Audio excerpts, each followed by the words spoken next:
iccitii isa lammaffaa iccitii foonummaa jedhu itti fufna. Ilmi Waaqayyoo maaliif nama ta'edha? Ilmi Waaqayyoo maaliif nama ta'uun isa barbaachise? Egaa dhufuu isaatiin maal arganne ree? Ilmi Waaqayyoo dhufuu isaatiin.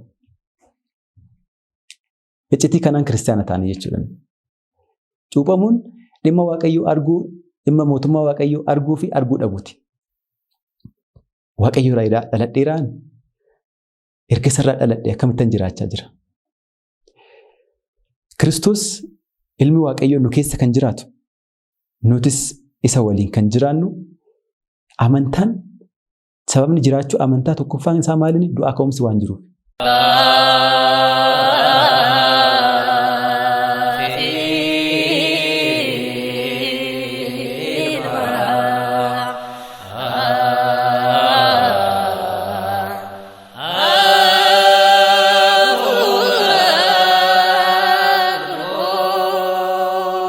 Maqaa Abbaa, kan Ilmaa, kan Hafuura Qulqulluu, Waaqayyo tokkoon Ameen.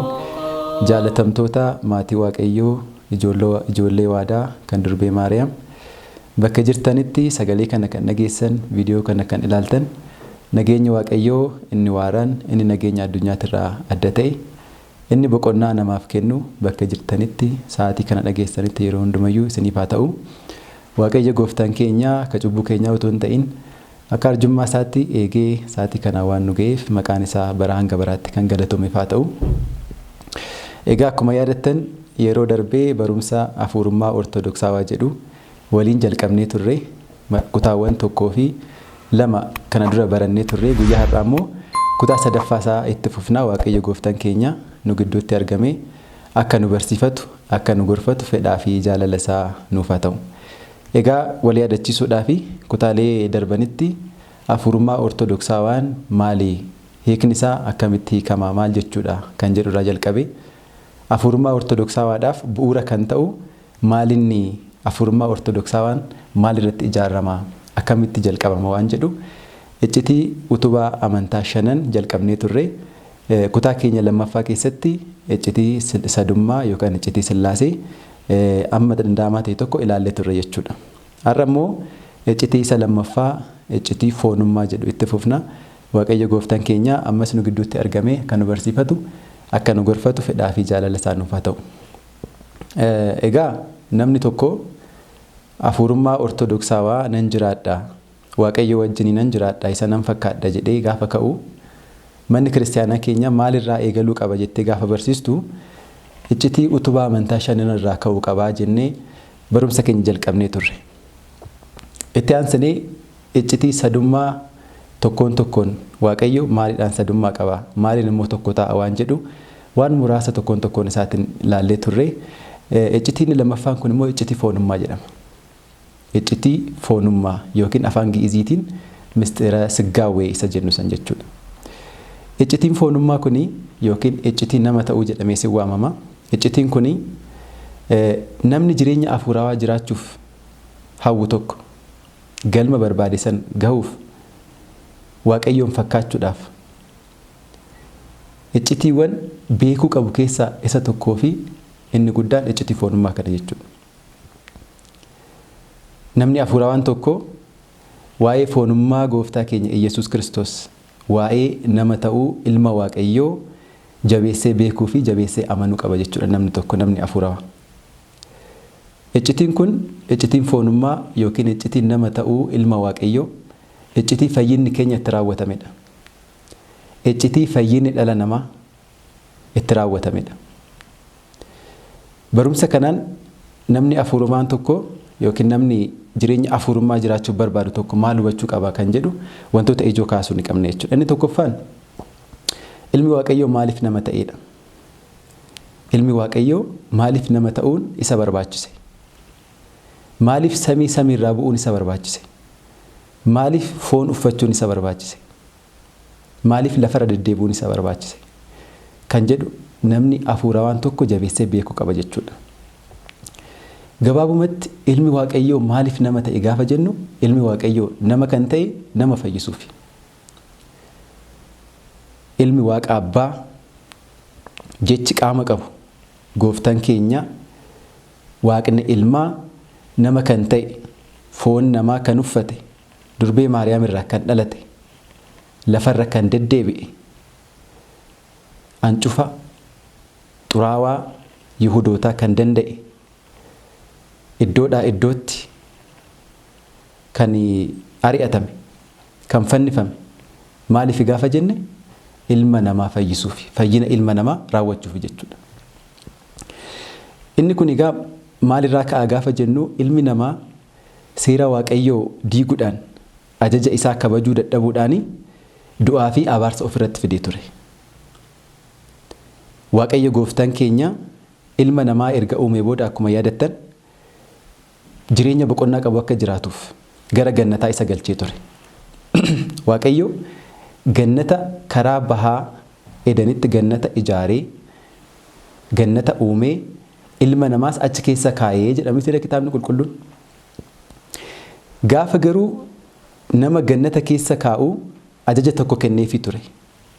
Innis mukkeen gannata keessa jiran hunda irraa ni nyaatta, ni sooratta, ittiin jiraatta. Garuu mukittii tokkittii kana ishee gaarii fi yaraa beeksistu kana garuu hin tuqinii, hin nyaatinii. Gaafa ishee irraa nyaatte du'a ni duutaa jedheni ture. Isheen kun egaa ajaja yeroo jalqabaatiif Waaqayyo irraa ilma namaatiif kennamte turte jechuudha. Waaqayyo gooftaan keenya muka balasii jennu sana jechuudha. Muka gaarii fi yaraa beeksistu sana gannata keessa biqilchee gannata keessatti biqilchee ilmi namaa ishee irraa akka hin nyaanne gannata sana keessa muka jirtu kanarraa akka hin nyaanne ajaja kennee ture ilma namaatiif jechuudha. Ajajni kun jaalala ilma namaa fi Waaqayyo gidduu jiru kan ibsitu turte. Addaam yookiin ilmi namaa jaalala inni Waaqayyoof qabu, kabajni inni Waaqayyoof qabu seera kana eeguudhaan, ajaja kana eeguudhaan akka raawwatamu Waaqayyo ajaja kana isa ajaje jechuudha. Haa ta'u malee waggoota muraasa booda ilmi namaa seera Waaqayyoo kana, ajaja Waaqayyoo kana karaa seexanaa, jecha seexanaa dhagahuudhaan, jecha diiyaabiloos dhagahuudhaan, sagalee isaa hordofuudhaan cabseera jechuudha seera Waaqayyoo kana. Egaa seera cabsuun kun, ajaja diiguun kun kufaatii ilma namaatiif, dadhabbina ilma namaatiif sababa ta'e jechuudha. Egaa isheen kun kufaatiin kun seera diiguun kun maal namatti fidde yoo jenne, ilma namaatti maal fidde yoo jenne, kabajna inni qabu, surraa inni qabu, kennaa inni Waaqayyo fakkaachuu qabu irraa fudhachiise jechuudha seera kana diiguun. Kanaaf duutii fi abaarsi isarratti dhufe. Amalli isaa amala dadhabaa ta'e, amala xuraawaa ta'e, cubbuun kan isaaf malu ta'e jechuudha ilmi namaa. Kanaaf duuti kun, dadhabbinni kun, kufaatiin kun murtii Waaqayyoo ture namarratti jechuudha. Maaliif gaafa muka kana irraa nyaatte ni duuta jedheeni waan tureef Waaqayyo immoo abbaa murtii dhugaa, isa dhugaadhaan murteessu waan ta'eef murtii kana irratti dabarseera, murtii kana immoo irratti raawwateera jechuudha. Kanaaf jecha Waaqayyo kana eeguudhaan, jecha Waaqayyo kana hordofee ilmi namaa Waaqayyo irraa gargar bahee ni du'ee jechuudha. Haa ta'u malee Waaqayyo gooftaan keenya abbaa dhiifamaa kan ta'e murtii Addaam irratti murteessee hin callisne. Ni duuta jedheeni inni seera waan cabseef akka du'u irratti murteesseera, isarraa gargar baaseera. Gannata keessaallee ari'eera, garuu immoo hin callisne jechuudha. Gannata keessaa baasee hin callisne jechuudha. Maaliif abbaa dhiifamaati? Gar tokkoon abbaa murtii isa dhugaati, gar tokkoon immoo abbaa dhiifamaati Waaqayyo jechuudha. Kanaaf akkamitti du'a kana irraa akka fayyu, akkamitti fayyuu akka inni qabu dursee waadaa isaa galee ture jechuudha. Du'a du'e kanarraa Waaqayyo irraa isa gargar bahe kan akkamittiin akka gara Waaqayyootti deebi'u, gannata gadi dhiisee bahe kana keessatti akkamitti akka deebi'u, kennaa Waaqayyoon fakkaachuu isa dhabe sana akkamitti akka argatu, amalli isaa inni dadhabe sun, inni cubbuun isaaf malu sun akkamitti gara qulqullummaatti akka deebi'u Waaqayyo waadaa isaaf galee ture. Maal kan jedhu? guyyaa 5 fi walakkaatti dhaloota keerraa dhaladheen dhufee si fayyisaa kan jedhe jechuudha. Kitaaba Qalemenxoos boqonnaa 3 lakkoofsa 19 irratti akkuma dubbisnu. Dhala keerraa dhaladheen dhufee si fayyisaa jedhe jechuudha Waaqayyo. Kanaaf waadaa isaaf gale kana guyyaan beellamaa gaafa gahu akkuma qulqulluun Phaawulos jedhe barrichi gaafa gahu guyyaan beellamichaa gaafa gahu ilmi Waaqayyoo durbarraa dhalate jedhamti dubartiirraa dhalate jedhe. Giifti keenya qulqulleetti dubaroo Maariyaam irraa ni dhalate jechuudha gooftaan keenya. Ergaa qulqulluu Phaawulos gara Galaatiyaa boqonnaa 4 lakkoofsa 4 irraa dubbisuu dandeessan jechuudha. Beellamni sun gaafa geessu guyyaan itti dhufeensa fayyisaa ganatatan si deebisaa kennaa kee sirraa fudhatameen si deebisaa surraa kee isa dhabde sanan si deebisaa jedhee waadaa isaaf gale sana guyyaan gaafa gahu dhufee giifti keenya dubaroo Maariyaam irraa ni dhalate jechuudha. Maaliif dhalate egaa? Ilma namaa fayyisuu fi jennee irra mitire kan isatti amane hundi maqaa isaatti, hojii isaatti, eenyummaa isaatti, kabaja isaatti, dandeettii isaatti, fayyisuu isaatti kan amane hundi akka fayyuuf malee akka hin banneef Waaqayyo ilma isaa hanga kennutti addunyaa jaallatee jedhamte qulqulluu Yohaannisis. Gooftaa keenya Iyesuus Kiristoositti kan amane inni foon ta'ee foon uffatee nama ta'ee dhalachuu isaatti amanee kan jiraate hundi akka fayyuuf ilmi Waaqayyoo addunyaa irratti dhalateera jechuudha. Wangeela Yohaannis boqonnaa 3 lakkoofsa 16 irratti yaada kanaan argattu jechuudha. Kanaaf iccitiin foonummaa waa'ee kana nu barsiisa jechuudha. Waa'ee dhalachuu ilma Waaqayyoo maaliif akka inni dhalate akkamitti akka inni dhalate namallee akkamittiin akka inni ta'e nu barsiisa jechuudha iccitiin foonummaa kun. Egaa dhufuu isaatiin maal arganne ree? Ilmi Waaqayyoo dhufuu isaatiin samii irraa bu'ee giifti keenya dubaroo Maariyaam irraa dhalachuu isaatiin gammoojjii Gibxiitti otoo waa hunda gochuu danda'u haadha isaa wajjin fi eegaa isaa wajjin Yoosef wajjin gara Gibxiitti dhiyeessuun isaa maaliif? Maal argisiise? Fannifamuun isaa, du'uun isaa, awwaalamuun isaa, du'aa ka'uun isaa maal argamsiise gaafa jennu wantoota lamaan tokko kaasuu dandeenya jechuudha. Inni tokkoffaan dhufuu isaatiin nuyi fayyina arganne akkuma duratti kaasne jechuudha. Fayyinni keenya sun maali? Gannata cufamee ture nuuf bane. Waaqayyo gooftaan keenya Addaam gaafa sagalee seexanaa sana dhagahee gaafa inni muka sana nyaatu maal jedhee ture kan dubbate? Addaam nu keessaa akka isa tokkoo ta'eera. Addaam nu keessaa akka isa tokkoo ta'eera. Ammas harka isaa diriirsee muka jireenyaa irraa akka hin nyaanne gannata keessaa baasnuu jedhee dubbatee miti.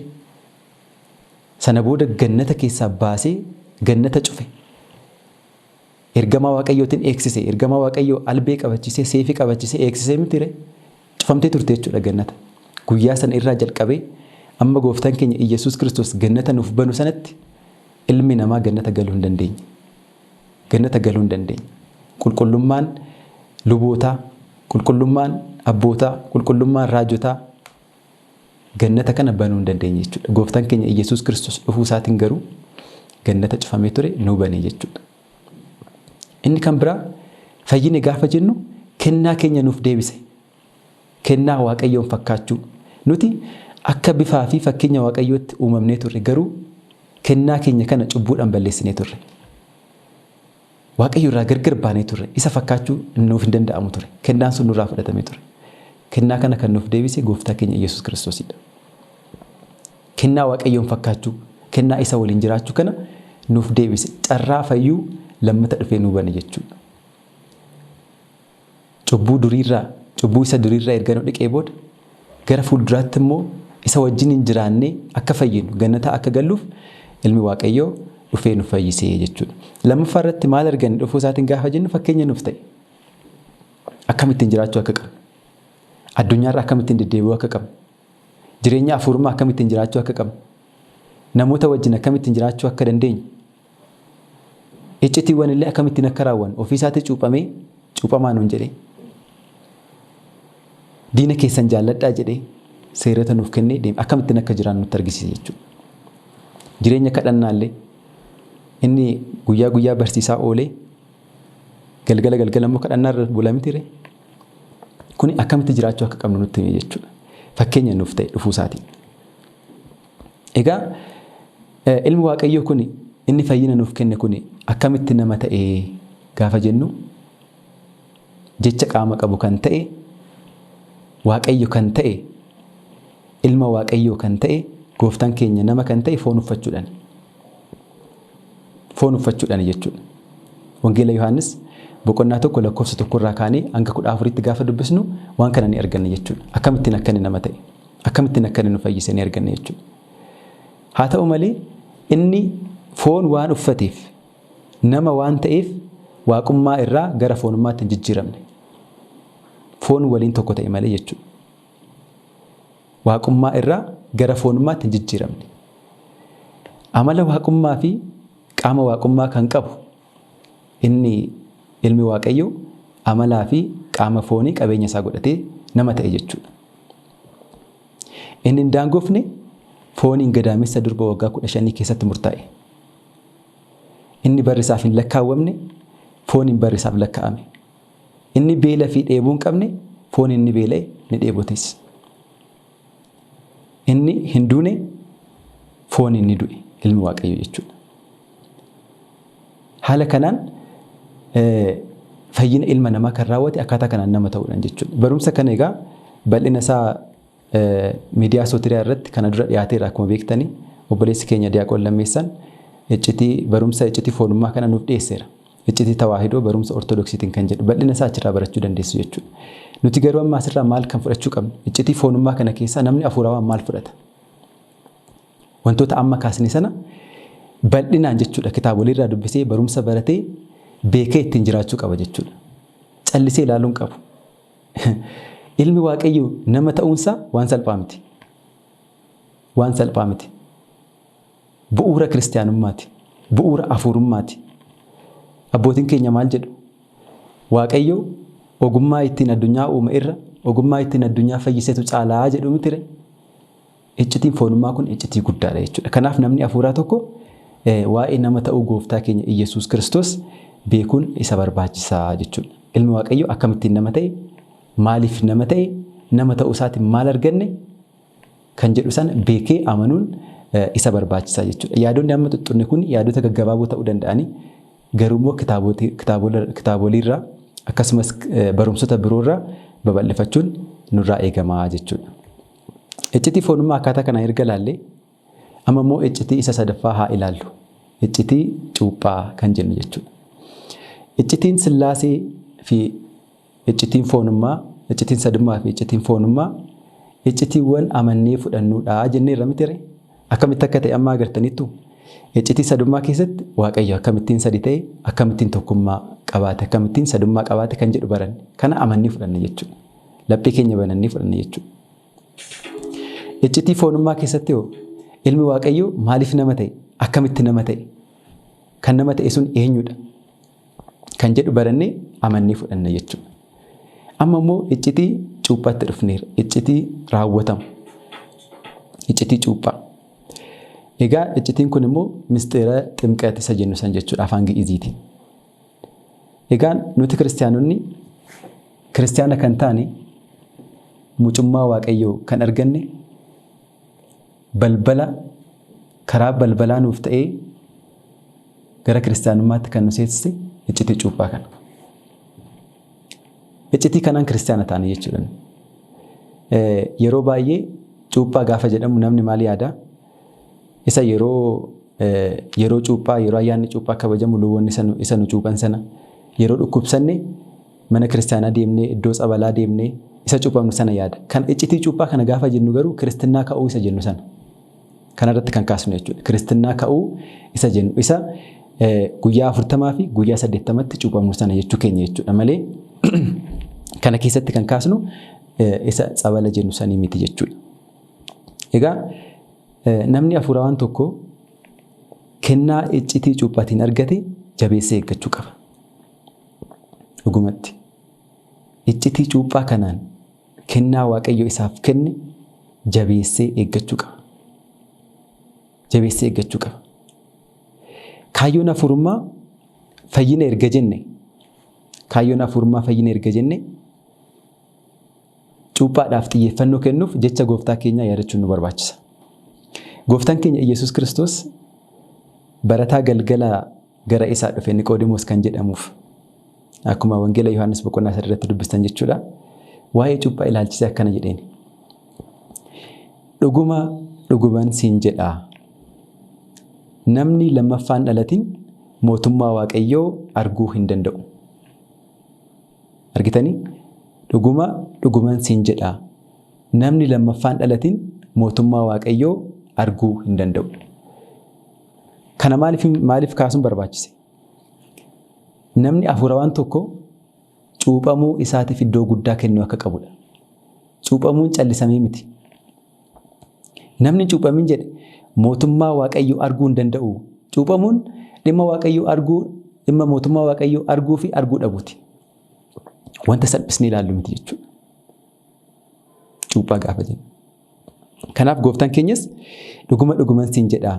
Namni lammaffaan dhalatin mootummaa Waaqayyoo arguu hin danda'u isaan jedhe jechuudha. Gaafa kana Niqoodimoos lammata dhalachuun kun maal akka ta'e isaaf hin galle ture. Hubachuu hin dandeenye ture. Inumaa maal jedhee ture? Namni erga guddate, erga dulloomee booda akkamittiin gara haadha isaatti deebi'ee, gadaamessa haadha isaatti deebi'ee akkamittiin dhalataa jedhee bitaa itti galee ture jechuudha. Gooftaan keenya garuu akkana jedhee isaaf ibseera. Dhuguman siin jedhaa.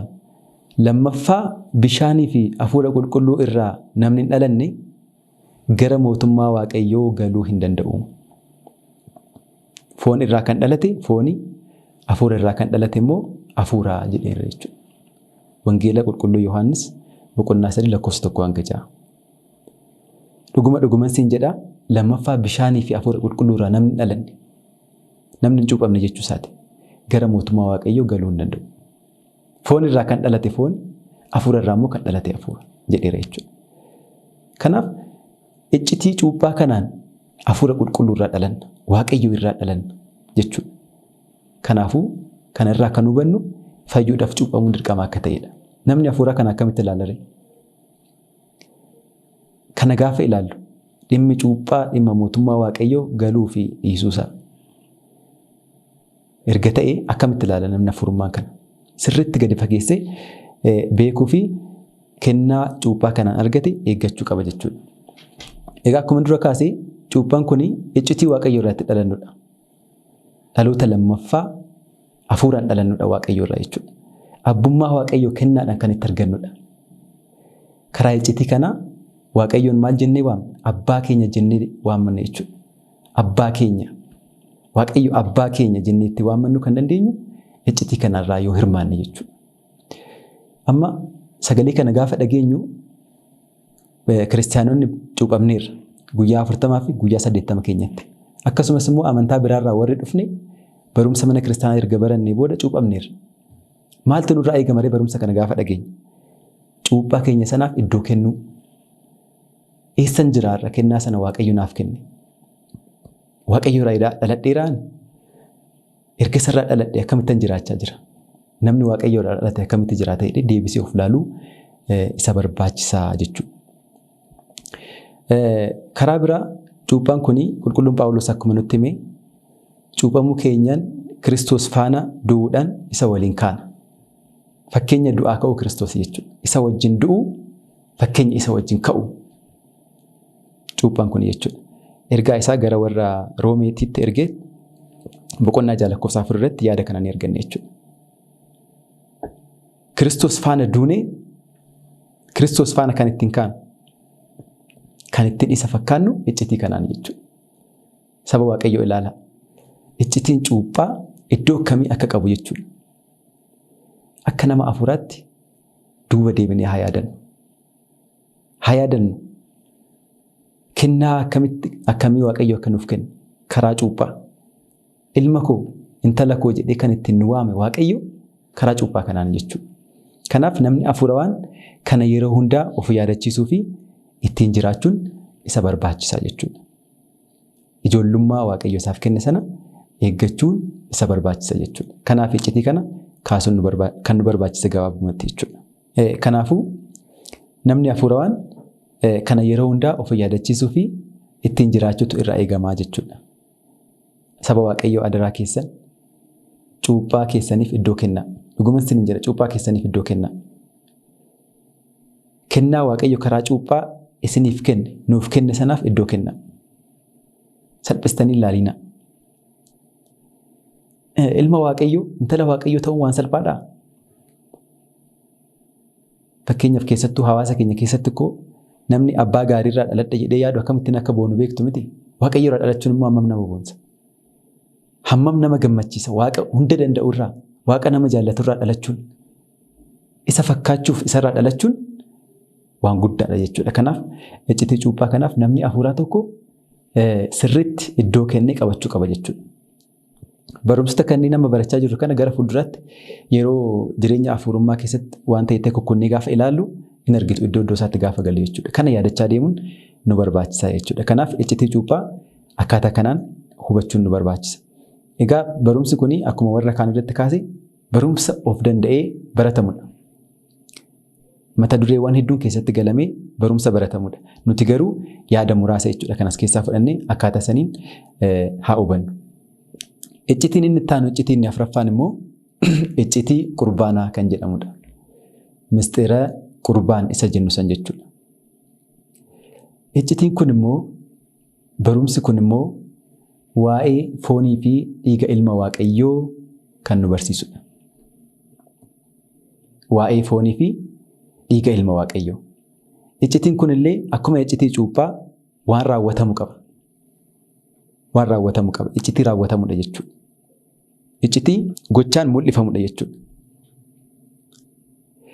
Kanaafuu iccitii kana keessatti waa'ee fooniif dhiiga ilma Waaqayyoo fudhachuuti kan barannu jechuudha. Fooniif dhiiga ilma Waaqayyoo fudhachaa jiraachuun fayyinaaf dirqama waan ta'eef namni hafuura waan tokko kana raawwachaa jiraachuu qaba. Argitanii deemsa keenya ilaalaa. Waaqa fakkaachuuf deemnu sana beekneerra miti iccitii sadummaa keessatti. Itti aansinee akkamittiin akka inni fayyina ilma namaa fi raawwate iccitii foonummaa keessatti immoo ilaalleerra. Fayyina sana akkamitti qooddan? Waaqa duratti beekne sanarraa immoo akkamittiin dhalanna kan jedhamu iccitii cuuphaatiin laallee turre. Amma immoo akkamitti walitti fufiinsaan isa wajjin jiraannaa kan jedhu sun iccitii qurbaanaa keessatti dhufe jechuudha. Walitti fufiinsaan isa wajjin jiraachuun akkamitti danda'ama kan jedhu iccitii kana keessatti kan laallamu jechuudha. Kiristoos ilmi Waaqayyoo nu keessa kan jiraatu nutis isa waliin kan jiraannu foonii fi dhiiga isaa yoo nyaannee fi yoo dhugne qofaadha. Argitanii inni nu keessa kan jiraatu nus isa keessa kan jiraannu foonii fi dhiiga isaa yoo fudhanne jechuudha. Kana jechuun immoo afaan inni barra jiraami qorrobuu isa jennu san jechuudha. Yoo qorrobne jechuudha. Foon dhiiga Waaqayyoo fudhachuu jechuun qorrobuu isa jennu san jechuudha. Kanaafuu isa wajjin jiraachuuf iccitii qurbaanaa kana raawwachuun nu barbaachisa jechuudha. Mee jecha isaa tokko akkanatti naa dubbisnu. Wangeela Yohaannis boqonnaa 6 lakkoofsa 51 ka'ee hanga 57 kan jiru waa'ee foonii fi dhiiga isaa kan dubbate akkana jedha. Samii irraa kan bu'e buddeen jireenyaa anadha. Samii irraa kan bu'e buddeenni jireenyaa anadha. Buddeen kana irraa kan nyaatu bara baraaf ni jiraata. Buddeen samii irraa bu'e kan nyaatu bara baraan ni jiraata. Waa'ee jireenya addunyaatiif kanan kennu buddeen kun foon kootii. Dhuguman isiniin jedha. Foon ilma namaa yoo nyaachuu baattan, dhiiga isaas yoo dhuguu baattan jireenya bara baraa hin qabaattanii. Foon koo kan nyaatu, dhiiga koo kan dhugu jireenya bara baraa ni qabaata. Anis guyyittii boodaatti nan isa kaasaa. Foon koo nyaata dhugaadhaati. Dhiigni koos dhugaatii dhugaadhaati. Foon koo kan nyaatu, dhiiga koo kan dhugu anaan ni jiraata. Anis isaan nan jiraadha. Kan na erge abbaan jiraata akkuma ta'e. Anis waa'ee abbaatiif jiraataadha. Foon koo inni nyaatu immoo waa'ee kootiif jiraataa ta'ee ni jiraata. Jedhee gooftaan keenya Yesuus Kiristoos Wangeela Yohaannis boqonnaa 6 lakkoofsa 51 ka'ee 57 irratti dubbateera jechuudha. Kun waa'ee fooniif dhiiga isaa kan nutti himedha. Maalluun jedhe? Foon koo kan nyaatu, dhiiga koo kan dhugu jireenya bara baraa ni qabaata. Jireenyi bara baraa kun jireenya kamika? Duratti maal jennee ture iccitii foonummaa keessatti? Dhufuu isaatiin maal argannee kan jiru keessatti fayyina jennee ture miti? fayyina sana ni qabaata jechuudha namni fooniif dhiiga Waaqayyoo kana fudhate. Yoo hin taane hin qabaatu jechuudha. Kana asii fi achi jechuun hin barbaachisu. Gooftaa keenya Iyyasuus Kiristoositti amannee irra taana. Inni Waaqa ta'uusaa barree irra taana. Seeraa fi ajaja isaa eeguun nu barbaachisa taana. Kanallee jecha kanallee amannee fudhannee ittiin jiraachuun nu barbaachisa jechuudha. Foonii fi dhiiga isaa fudhachuun dhimma biraa miti. Dhimma fayyinaati jechuudha. Dhimma fayyinaati. Iccitii cuuphaatiin isarraa dhalanneerra iccitii qurbaana kanaan immoo isa wajjin jiraanna. Kun dhimma isa wajjin jiraachuu dhimma jireenya bara baraati jechuudha. Kanaafuu Kiristoos faana kan jiraannu foon isaa fi dhiiga isaa simachuudhaan jechuudha. Foonii fi dhiiga isaa simachuudhaan jechuudha. Egaa namni hafuurawaan kanarrattis waa hubataa jechuudha kaamu. Gaafa yaadu akkamittiin Waaqayyo wajjin jiraadha. Kiristoos akkamittiin na keessa jiraachuu danda'a gaafa jedhu kunoo jechaa makaasni sun jiraa mire. Foon koo kan nyaatu ani isa wajjinan jiraadha innis na wajjin jiraata jedheera. Iccitii nutti maara jechuudha bara. Balbala nutti himaa jira. Akkaataa kamiin isa wajjin jiraachuu akka dandeenyu jechuudha. Kanaaf namni hafuurawaan foonii fi dhiiga Waaqayyoo yeroo hunda fudhachaa jiraachuu akka isa barbaachisu jabeessee beekuu qaba jechuudha. Yeroo baay'ee waa'ee qurbaana kana ilaalchisee wanti barree jira. Barteedhaan kan deemnu akkasumatti. Umuriin koo ganaadhaa. Yeroon dulloomeen fudhadhaa. Cubbuu waan hojjedhuuf fooniif dhiiga Waaqayyoo akkamittiin nan fudhadhaa.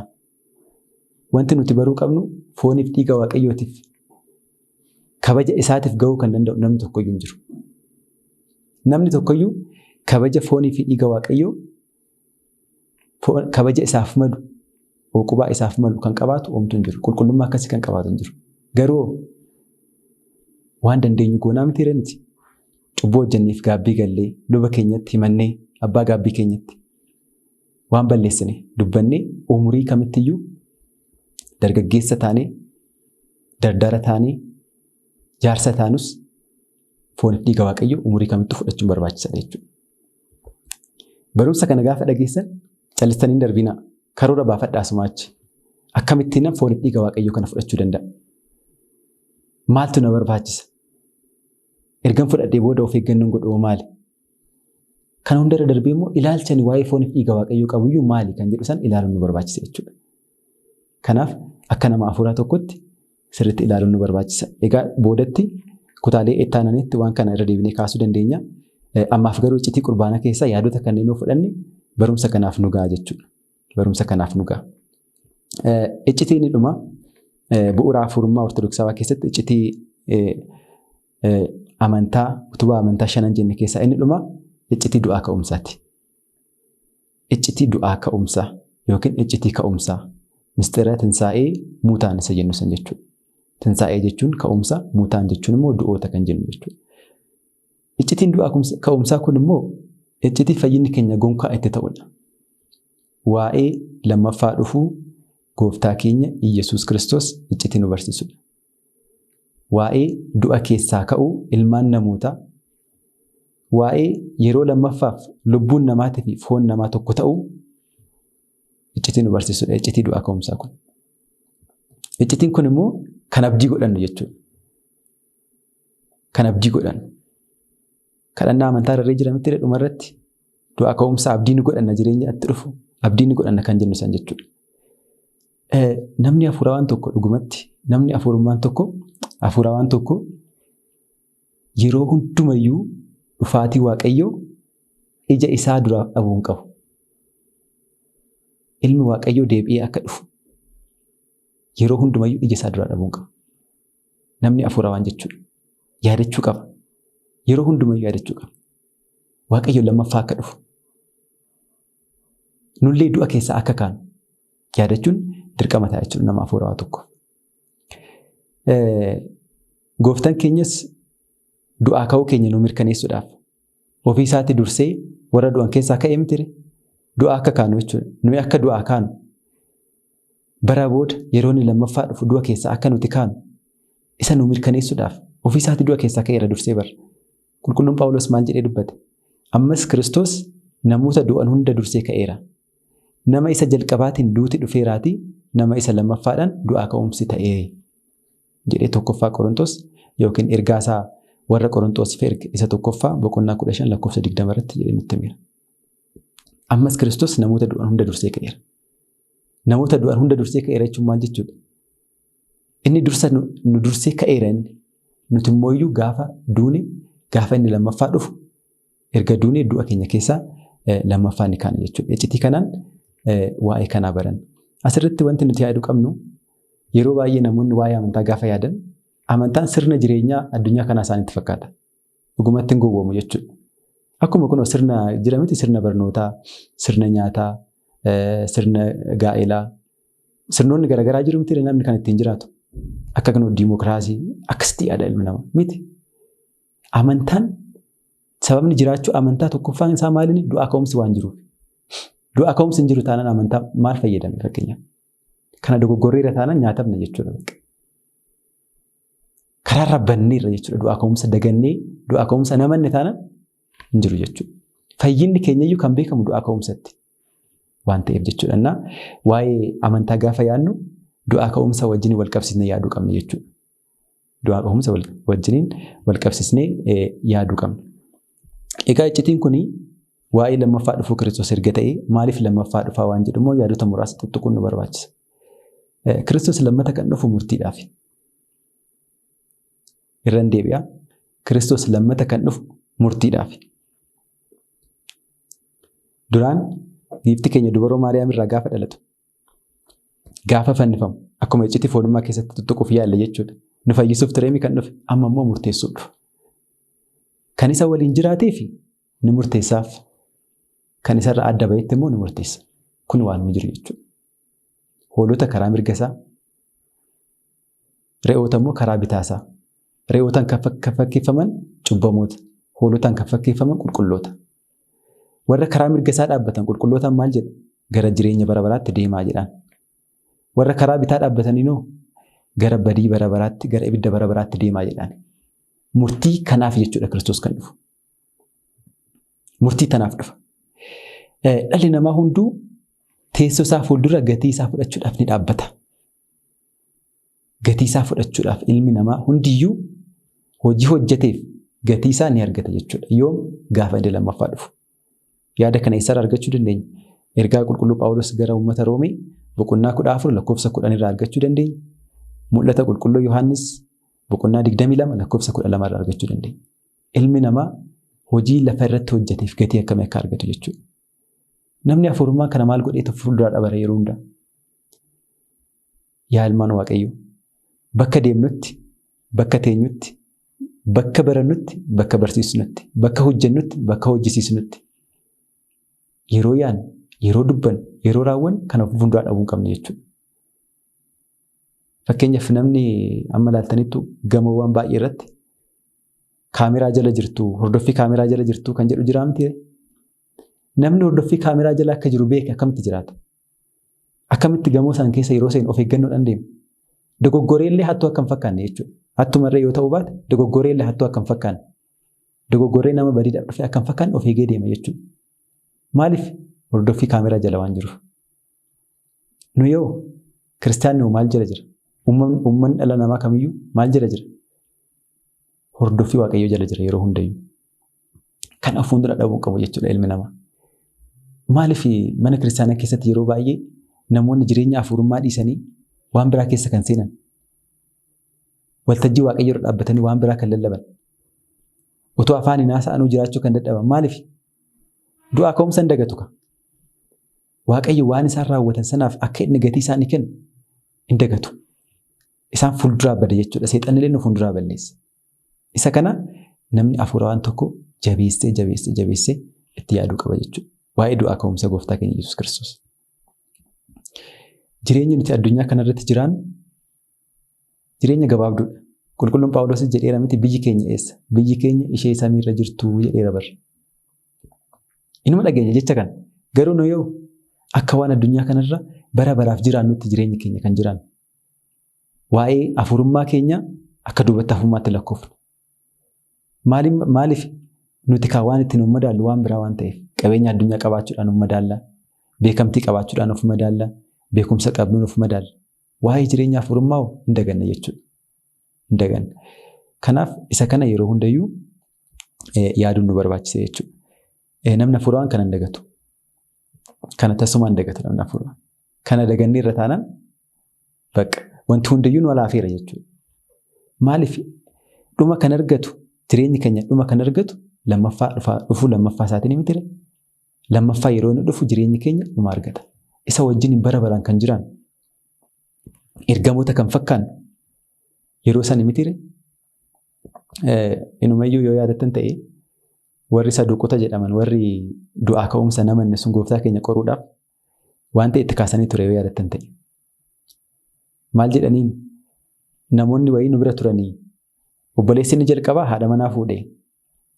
Haati manaas erga fuudhee booda haadha manaa erga fuudhee booda ni du'e. Akka seera Museetti immoo ilmi hangafti yoo du'e inni itti aanu hangafa isaatiif yookiin isa darbe sanaaf sanyii bakka buusu jedhe waan ta'eef inni lammaffaanis hin fuudhe. Akkasumatti amma torbaatti heerumte. Garuu abboonni manaa ishee torbanuu ni boqotanii ni du'anii. Kanaaf gaafa mootummaa samii yookiin gaafa du'aa ka'umsaa mootummaa samiitti jechuudha. Niitiin kuni yookiin dubartiin kuni eenyudhaaf taati namoota torban san keessaa jedhanii gaafatan. Gaafa san maal jedheen kitaaba fi humna Waaqayyoon beektan waan ta'eef nu dogoggortanii. Yeroo sanatti akka ergamootaa ta'u malee hin heerumanii hin fuudhanis jedhee miti. Akka maalii ta'u akka ergamootaa ta'u. Yoomi kun kan raawwatu du'aa ka'umsa yeroo du'aa ka'umsaati jechuudha. Kanaaf jireenyi kun baay'ee kan nama hawwisiisudha.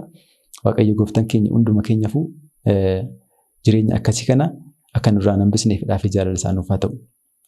Kanaaf guyyaa murtii sanaaf galaa kan qopheeffannu. Egaa jireenya sanatti darbuudhaaf galaa kan qopheeffannu jireenya hafuurawaa isa qulqullaawaa ta'ee jiraachuudhaan. Har'a jechuudha. Har'a. Amma jechuudha. Guyyaan fayyinaa har'a keessaa amma jedhee qulqulluu Phaawulos akkuma dubbate jechuudha. Yeroos wanti goonu hin jiru. Har'a garuu duubatti deebinee yaaduu qabna jechuudha. Akkamittan jiraachaa jira jireenyi koo maali? Waaqayyo wajjin walitti dhufeenya akkamittan qaba? Kuni nama tokko lama hin jedhu. Kan barate kan hin baranne hin jedhu. Kan mana kiristaanaa tajaajilu kan mana kiristaanaa tajaajila hin jedhu. Hunduma keenya ilaallata jechuudha. Maaliif namoonni baay'een keenya otuma mana kiristaanaa keessa jirru maqaa kiristaanaatiin banneerra baay'een keenya waan ta'eef. Maal taane? Maaliif nu jalaa bara du'aa ka'umsi gooftaa keenyannaa isa kana yaadachuun barbaachisaadha. Amma jechuudha galaa kan qopheeffannu waan ta'eef. Kanaaf waan Waaqayyo nurraa barbaadu eegnee jiraachuudhaan murtii nutti murtaa'u jalaa bahuun nurraa kan eegamudha jechuudha. Harka keenya jira jechuudha. Bishaanii fi ibidda siif dhiyeesseera. Harka kee gara isa barbaadutti geessi jedheera mitiira. Fayyinni harka keenya jira. Harka keenya jira fayyinni dhugumaatti. Kana jechuun maa jechuudha? Laphee keenya eeyyamnee Waaqayyo kennu jechuudhaan gara fuulduraatti ilaalla. Harka keenyan akkuma waan baay'ee fakkeenyaaf milkaa'ina addunyaa kana akkuma hojjennu sana harka keenyan isteeppiidhaan hojjenneetu mootummaa Waaqayyoo dhaalla jechuu keenya miti. Laphee keenya bannee Waaqayyoof kennu keenya akka inni nurratti hojjetu meeshaa isaa taanee akka jiraannu eeyyamuun gahaadha jechuudha. Waaqayyo waan biraa nurraa hin barbaadu. Laphee keenya isaaf kenneerra jennaan isaaf kenninee jennaan inni iyyuu nu gaggeessa karaa sana. Kanaaf iccitii du'aa ka'umsaa kanaan yaadota akkasii ilaalla jechuudha. Waaqayyo gooftaan keenya jireenya sana akka nuuf kennu fedhaa fi jaalala isaa nuuf haa ta'u. Egaa barumsa keenya har'aa keessatti barumsa kutaa kanaa keessatti iccitiiwwan iccitii sadummaatti aananii jiran iccitii cuuphaa, iccitii qurbaanaa, iccitii du'aa ka'umsaa haala muraasa ta'een ilaalleerra jechuudha. Yeroo itti aanutti immoo Waaqayyo gooftaan keenya yoo achiin nu ga'e mata duree biraatiin walitti deebinaa. Hangasitti garuu wanta har'a baranne kana adaraa keessan babal'isaati jechuudha. Keessattuu barsiisonni yoo dhageessan ta'e babal'isaati warra kaaniif barsiisa. Ofii keessaniif itti fayyadama. Warri kaan keenya immoo barannee itti fayyadamuu dirqama ta'a jechuudha. Malee dhageenya bira darbuu hin qabnu. Dhageenya bira darbuu hin qabnu. Obboloota keenyaafis haa qoodnu. Ofii keenyaafis itti haa fayyadamnu. Waaqayyo nama yeroo itti aanu nunaa jedhu barumsa keenya irraas baratti nu ga'a nagaa ta'a.